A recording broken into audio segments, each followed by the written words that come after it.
Good old boy, then.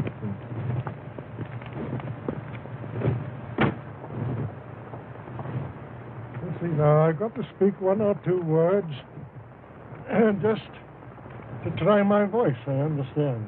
There are two things that people always want to ask me. One of them is how I ever came to write the Sherlock Holmes stories, and the other is about how I came to have psychic experiences and to take so much interest in that question. Well, first of all, about the Sherlock Holmes stories, they came about in this way. I was quite a young doctor at the time. I'd had, of course, a scientific training, and I used occasionally to read detective stories.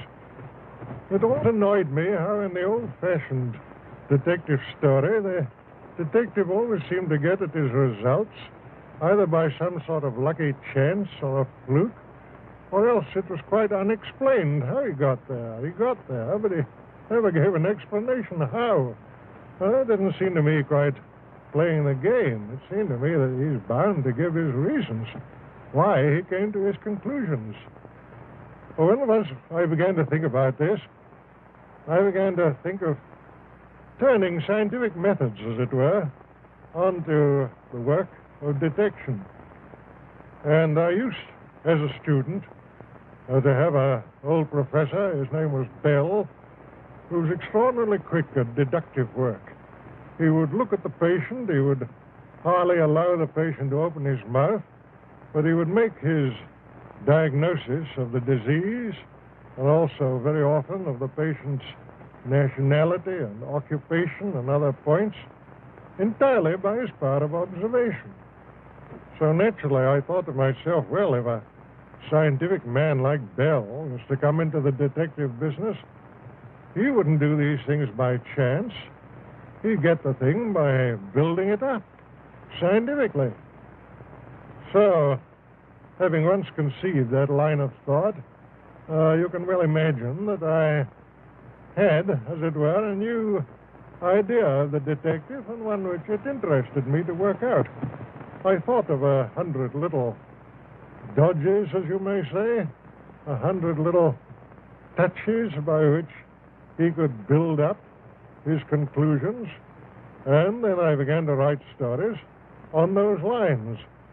At first, I think they attracted very little attention, but after a time, when I began the short adventures, one after the other, coming out month after month in the Strand magazine, people began to recognize that it was different to the old detective, that there was something there which was new.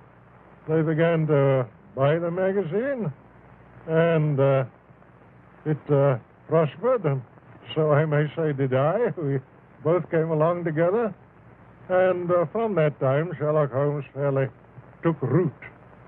I've written a good deal more about him than I ever intended to do, but my hand has been rather forced by kind friends who continually wanted to know more, and so it is that this monstrous growth has come out of what was really a comparatively small seed. The curious thing is how many people there are in the world who are perfectly convinced that he is a living human being.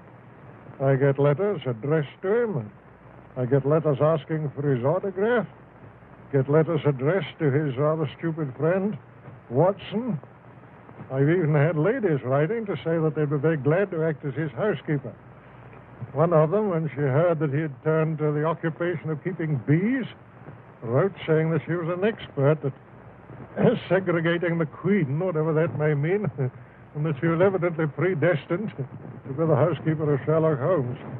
I don't know if there's anything more I could say with advantage about him. But on the other point, which is to me, of course, a very much more serious one, on the question of my taking up this psychic matter, curiously enough, my first experiences in that direction were just about the time when Sherlock Holmes was being built up in my mind. That would be about the year 1886 and 1887. So nobody can say that I formed my opinions on psychic matters very hastily. It's just 41 years now since I wrote a signed article upon the subject, which appeared in a magazine called Light, so that I put myself on record. During these 41 years, I've never lost any opportunity of reading, of studying, and of experimenting on this matter. People ask me, will I write any more Sherlock Holmes stories? I certainly don't think it's at all probable. But as I grow older, the psychic subject always grows in intensity, and one becomes more earnest upon it, and I should think that my few remaining years will probably be devoted much more in that direction than in the direction of literature. Nonetheless, of course, I haven't abandoned writing. One has to earn one's living, but my principal thoughts are that I should extend, if I can, that knowledge which I have on psychic matters and spread it as far as I can to those who have been less fortunate. But don't for one moment suppose that I'm taking it upon myself to say that I am the inventor of spiritualism, or that I am even the principal exponent of it. There are many great mediums, many great psychical researchers, investigators of all sorts. All that I can do is to be a gramophone on the subject, to go about, to meet people face to face, to try and make them understand that this thing is not the foolish thing which is so often represented, but that it really is a great philosophy, and, as I think, the basis of all religious improvement in the future of the human race. I suppose I've said with more mediums, good and bad and indifferent, than perhaps any living being. Anyhow, a larger variety, because I've traveled so much all over the world, and wherever I've gone, either in Australia, America, or South Africa, the best that there was to be had in that direction was put at my disposal. Therefore, when people come along and contradict me, who have had no experience at all, read little, and perhaps never been to a seance, you can imagine that I don't take their opposition very seriously. When I talk on this subject, I'm not talking about what I believe. I'm not talking about what I think. I'm talking about what I know. There's an enormous difference, believe me, between believing a thing and knowing a thing. I'm talking about things that I've handled, that I've seen, that I've heard with my own ears.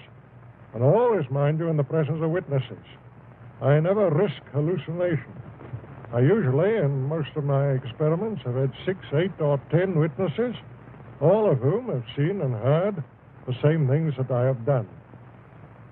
Gradually, I became more and more convinced on the matter as I studied year in, year out. But it was only in the time of the war, when all these splendid young fellows were disappearing from our view. The whole world was saying, well, what's become of them? Where are they? What are they doing now? Have they dissipated into nothing? Or are they still the grand fellows that we used to know? It was only at that time that I realized the overpowering importance to the human race of knowing more about this matter. Then it was that I flung myself more earnestly into it, and that I felt the highest purpose that I could possibly devote the remainder of my life to was trying to bring across to other people something of that knowledge and assurance which I had acquired myself. Certainly the results have justified me. I'm quite sure I could fill a room of my house with the letters that I have received from people telling me of the consolation which my writings on this subject and my lectures on this subject have given to them. How they have once more heard the sound of a vanished voice and felt the touch of the vanished hand.